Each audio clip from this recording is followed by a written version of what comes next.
Tungkol sa filter, leaking good. Oil filter. Drain plug. Klaro. Leaking ang oil filter, blow by Apex, fuel injector washer lang ka. Lipstick, okay. So leaking ang oil, matos turbo, impeller.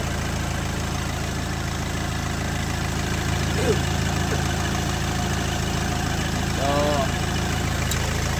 bawas na rin rin iso.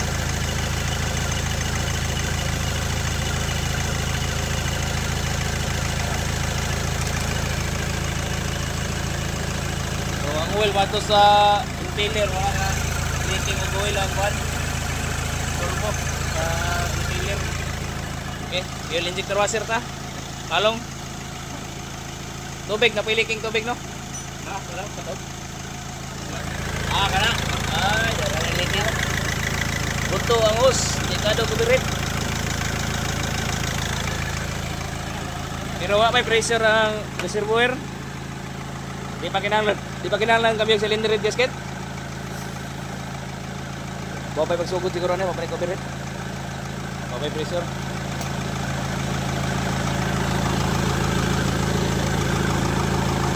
Okay, wala pa.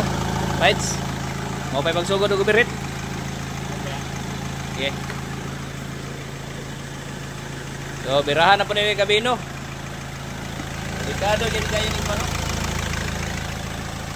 So, ang issue ani mga boss, leaking ang oil dito sa turbo, tungod lang sa blow by Apex. Ikaduha, magbawas og tubig tungod lang sa coolant bypass hose, buak.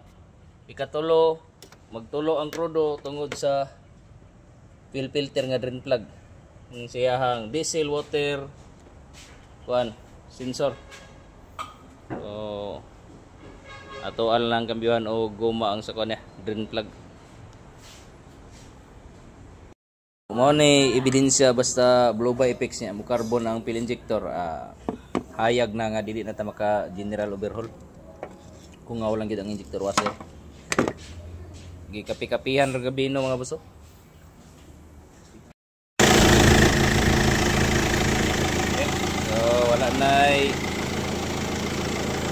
wala na blow by Apex. Ato ana nang ipakwas lagi Wala na po itulo ang prodo, ang tubig, nandiyan ang boss. Coolant bypass hose, okay na. So, release na to karon Domingo, man nagtrabaho ni Gabino. Igawas na to daan para puli na po na kuban, para ugma lahi na po na mga unit.